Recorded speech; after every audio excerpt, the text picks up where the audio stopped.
Hello guys, in this video I'm going to show you how to select the language on the Snapchat application.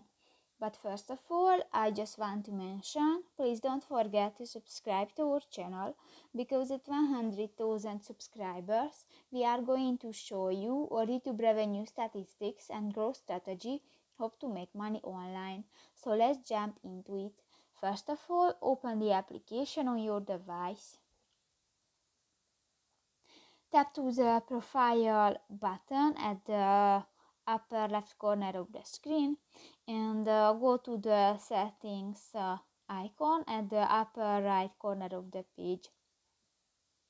Here you can find the language button under the apps from Snap, and here you can find different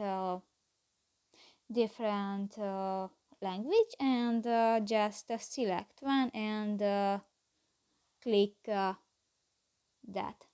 And if you want to change, just click to the change button and done. So that's pretty much it for this video, guys. See you in the next one. Bye bye.